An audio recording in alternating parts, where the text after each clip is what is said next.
Assalamualaikum warahmatullahi wabarakatuh. Baik teman-teman, pada kesempatan kali ini kita akan membuat web seperti Google Map dengan menggunakan OpenLayers dan React. Seperti ini ya, ala-ala Google Map. Di sebelah kirinya ada sidebar, bisa cari tempat, ada wadah untuk foto dan detail tempatnya. Lalu di sini ada panah kecil yang bisa kita gunakan untuk membuka dan menutup sidebar. Lalu di atas ada menu-menu, tempat-tempat yang sering dikunjungi. Yang menu-menu ini nanti akan mengikuti kalau sidebarnya terbuka dan tertutup. Lalu di sini ada menu user. Kalau icon user ini kita klik, akan muncul menu user seperti ini. Dan di bawah, di sini ada tombol untuk melihat lokasi kita sekarang. Jika diklik, maka akan muncul lokasi kita saat ini. Sekarang kita nggak akan mulai dari awal untuk coding. Kita akan langsung pakai repository yang sudah jadi. Video ini menerangkan isi codingan di repository tersebut. Repositorinya bisa teman-teman lihat di deskripsi YouTube ini.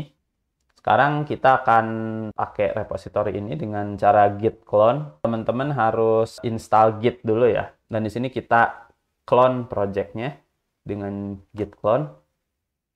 Di sini saya menggunakan terminal Linux. Jadi kalau teman-teman yang menggunakan Windows, pasti agak beda perintahnya. Mungkin perintahnya bukan ls ya, tapi dir untuk melihat directory.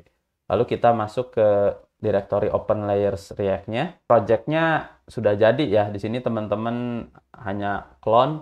Untuk instalasi dependensi dan package-nya, itu teman-teman cukup menggunakan perintah npm install untuk yang menggunakan npm atau yarn untuk yang menggunakan yarn. Di sini karena saya menggunakan yarn sebagai package management JavaScript-nya, jadi saya cukup memanggil perintah yarn di sini untuk mendownload package-package yang dibutuhkan. Oke, jika package-package ini sudah selesai di install, nanti akan seperti ini. Ini library-library yang digunakan dalam project ini. Ada Jotai sebagai state management, ada OL, OpenLayers, library utama perpetaannya. Lalu React, komponen based framework. Sengaja menggunakan komponen based framework seperti React, Angular, atau Vue gitu ya untuk project ini karena aplikasi Google Map di browser itu aplikasi yang UI-nya kompleks ya. Dan masing-masing elemen UI-nya itu bisa punya fungsi yang mendalam gitu ya. Jadi di sini kita butuh UI library atau UI framework. React Icons ini saya gunakan untuk icon-icon yang ada di project ini seperti tombol-tombol yang ada di atas ini, lalu untuk icon-icon yang digunakan di sini.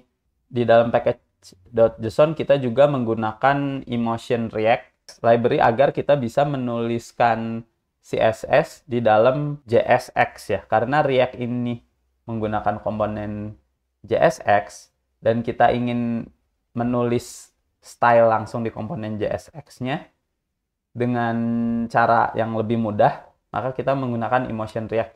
Jadi Emotion React ini bisa teman-teman gunakan untuk membuat library UI sendiri.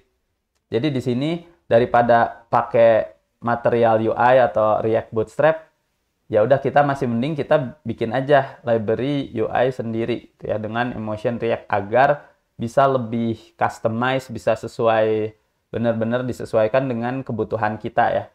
Dan bisa lebih efisien juga mungkin.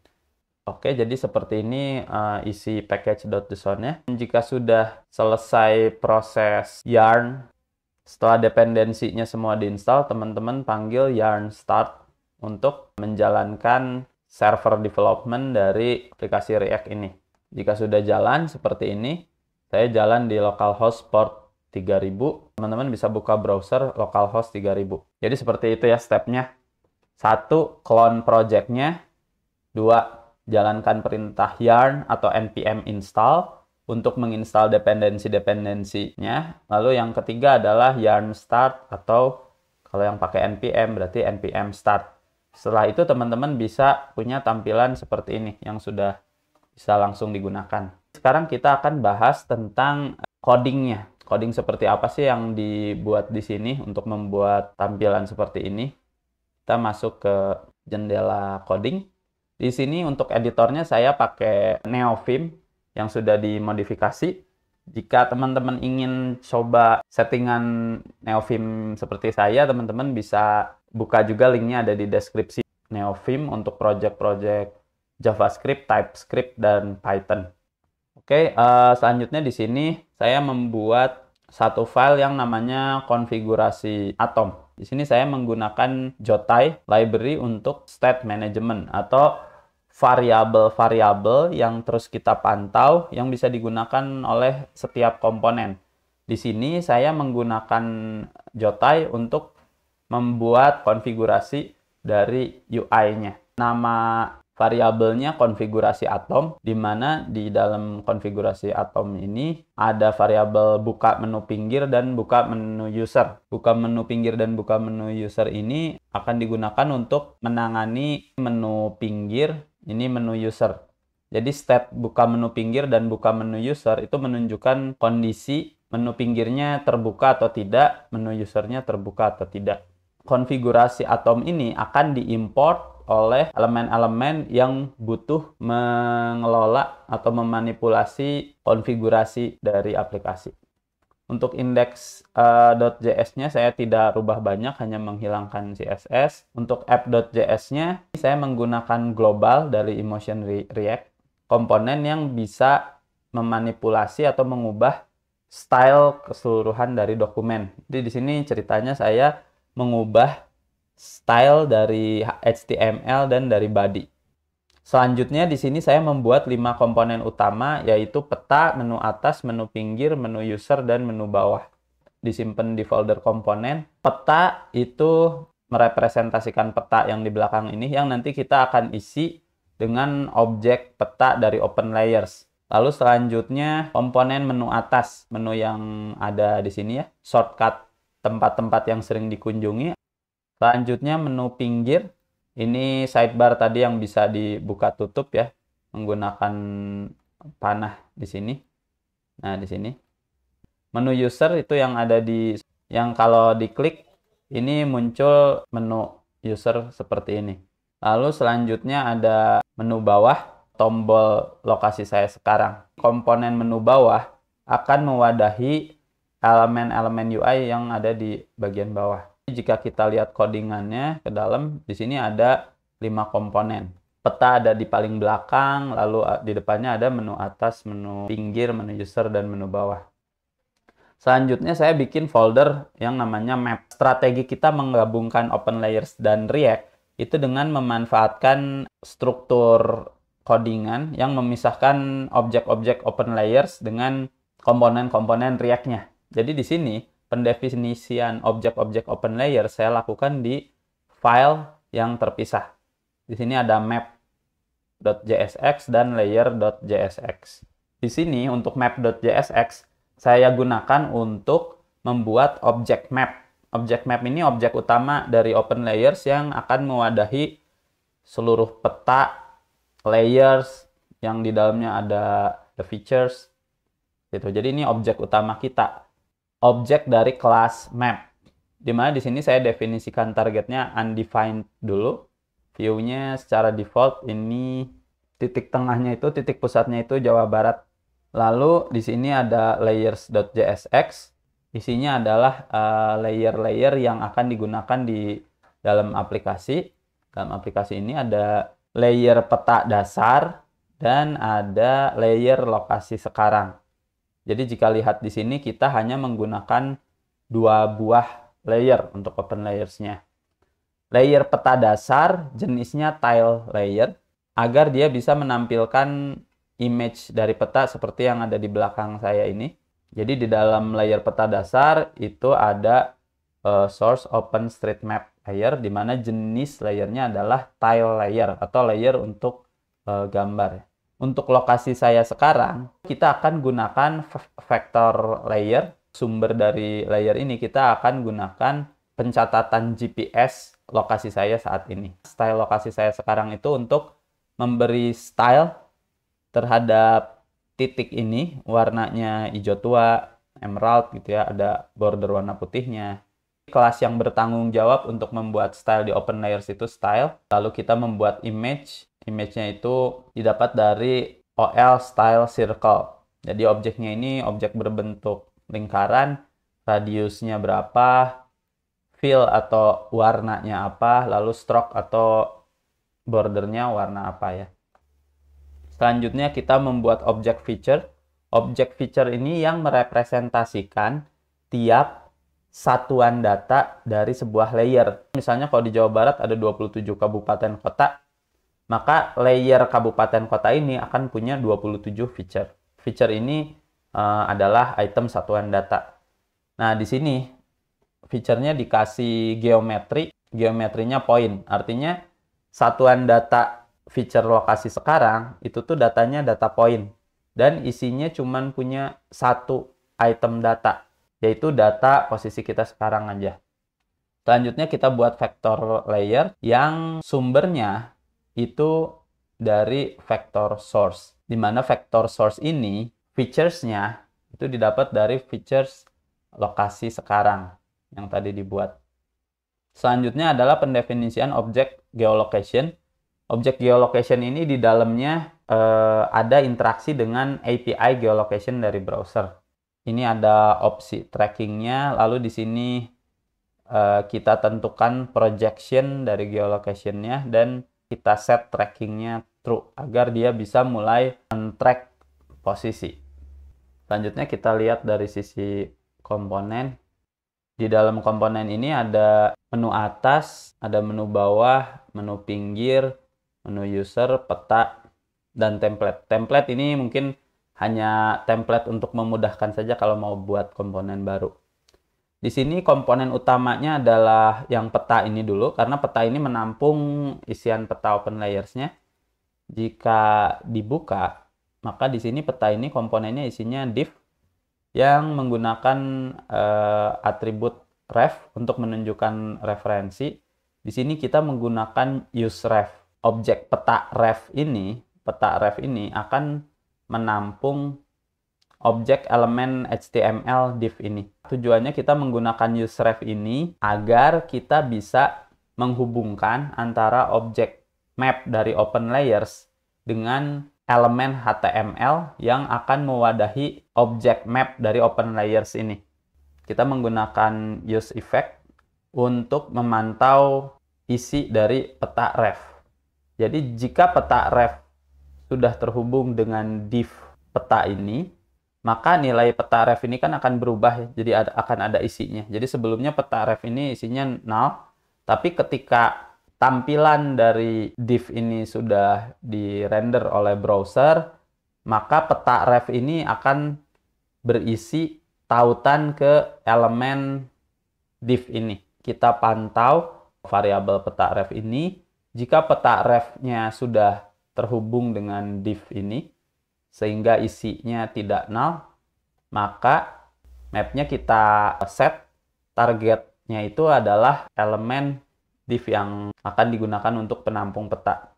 Lalu selanjutnya kita set layers. Map set layers ini untuk memberitahu bahwa layers yang akan digunakan dalam map ini adalah dua layers ini. Layer peta dasar yang isinya adalah peta di belakang saya dan layer lokasi sekarang yang isinya adalah posisi GPS yang warna hijau ini. Komponen peta ini bertanggung jawab untuk menampilkan peta yang ada di belakang ini. Yang isinya ada dua layer, yaitu base map layer dari petanya dan layer posisi sekarang. Oke, selanjutnya kita lihat di menu pinggir ada sub komponennya lagi, yaitu menu pinggir pencarian, konten, dan tombol tampilkan. Di sini kita bisa lihat ya, ada bagian pencarian. Ini nama komponennya menu pinggir pencarian. Lalu ada menu pinggir konten dan menu pinggir tombol tampilkan. Yang ini ya, untuk tombol tampilkan.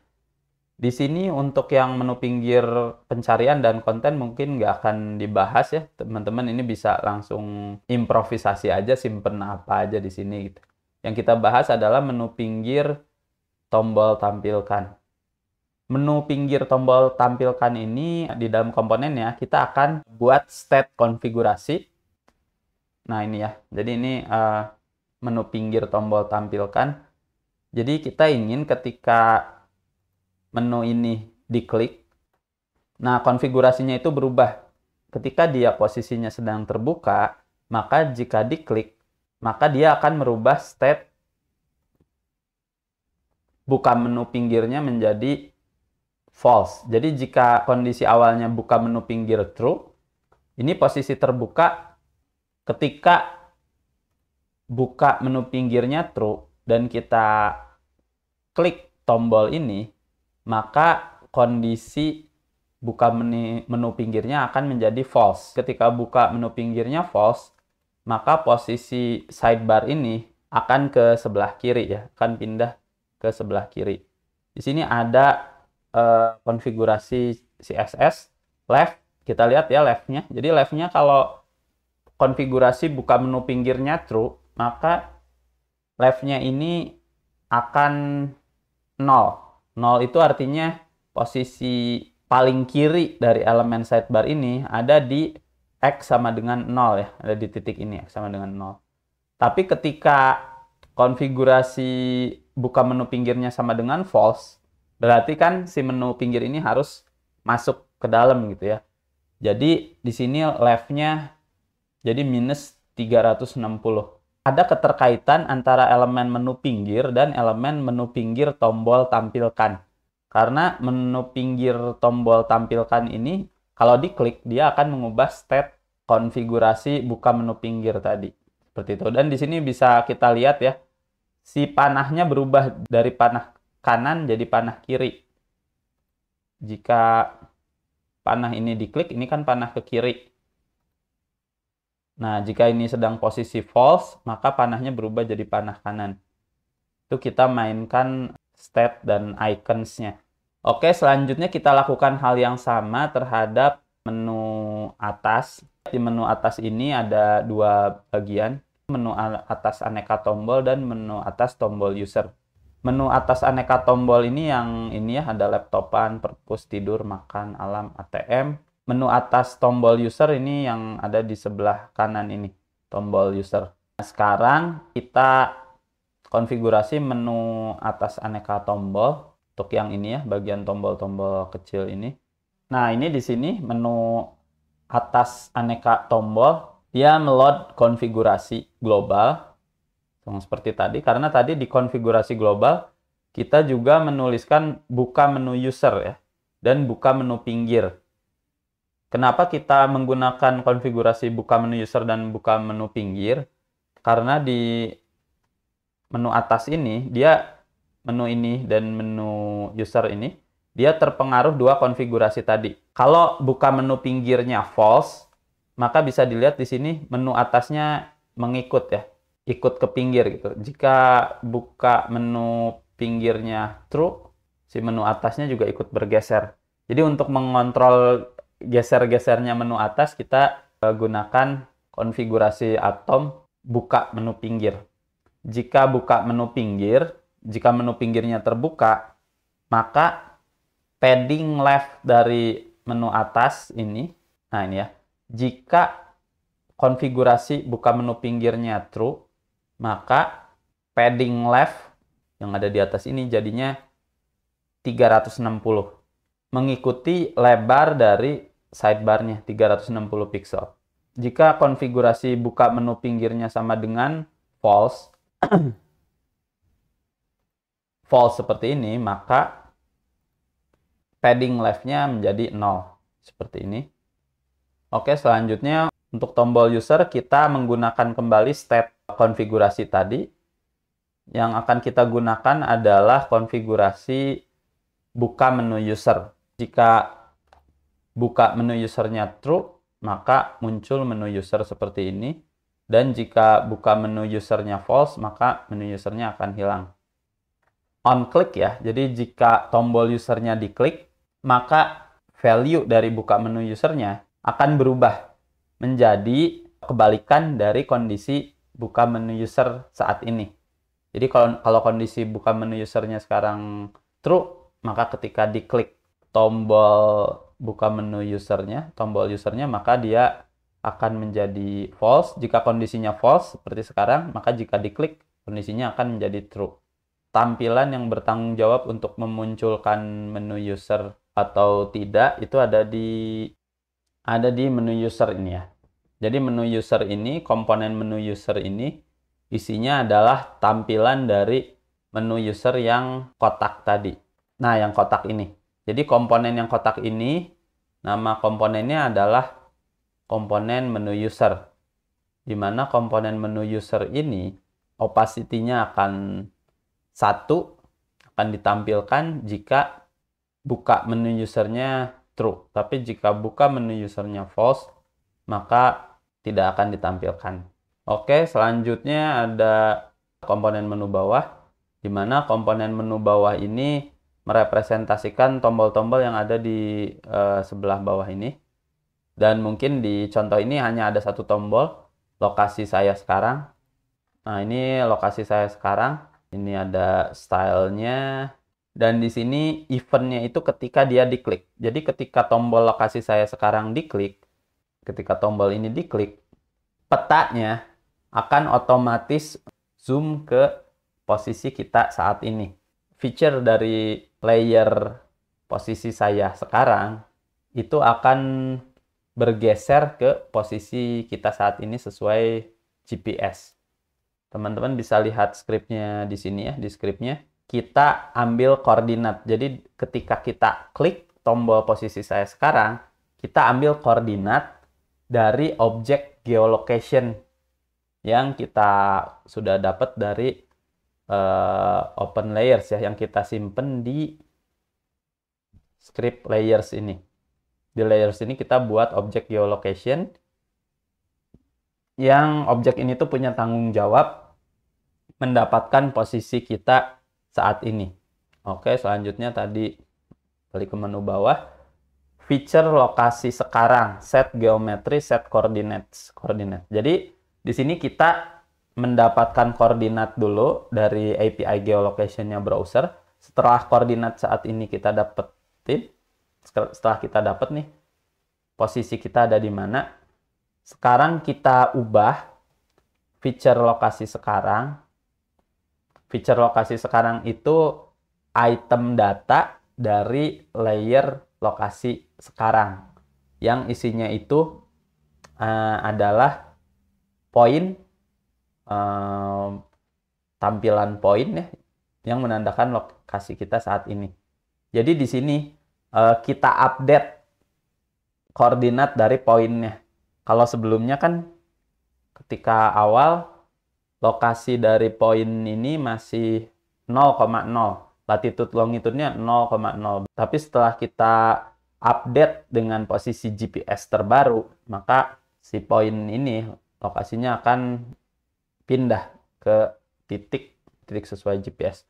Lalu di sini ada map, get view, animate. Jadi di dalam objek map itu ada method get view untuk mendapatkan atribut view dari map yang isinya adalah objek view. Objek view ini objek yang melambangkan bagian yang ditampilkan dari map. Map, get view, animate. Di mana di sini kita menggunakan objek view yang menjadi atribut dari objek map. Objek view yang mewakili tampilan peta yang sedang dilihat. Method animate itu untuk menganimasikan perpindahan view. Jadi kalau ada dari satu view berubah ke view lain, itu dianimasikan menggunakan method animate. Center ini berarti titik tengah koordinatnya, duration ini lama waktu perpindahannya, zoom ini zoom di posisi sekarang. Misalnya posisi sebelumnya zoomnya 10, lalu sekarang di set jadi 17, berarti akan ada animasi dari zoom 10 ke zoom 17. Contohnya seperti ini ya, ketika kita zoomnya dinaikkan, kita posisinya dipindah dulu. Nih, seperti ini. Lalu kita klik tombol lokasi saya sekarang, maka tadi fungsi animate dari object view itu dipanggil sehingga akan ada animasi perpindahan. Lalu selanjutnya di sini ada feature lokasi sekarang set style. Artinya di sini saya kasih style untuk feature lokasi sekarang. Stylenya itu lingkaran, warnanya emerald, warna hijau, lalu ada bordernya warna putih. Seperti itu. Oke, baik. Mungkin seperti ini saja teman-teman deskripsi dari coding ini. Jadi teman-teman sebenarnya tinggal clone lalu start dan teman-teman bisa tahu sebenarnya cara kerja dari script ini tuh seperti apa. Jadi nanti kalau teman-teman mau ubah-ubah juga gampang ya, udah tahu kalau peta itu ada di mana gitu ya, terus komponen-komponennya ada di mana. Di sini kita pakai strategi untuk mengkolaborasikan Open Layers dengan React dengan cara memisahkan objek-objek dari Open Layers ke dalam variabel-variabel yang bisa dipanggil langsung dari komponen-komponen React-nya. Baik, seperti itu saja untuk materi kali ini. Assalamualaikum warahmatullahi wabarakatuh.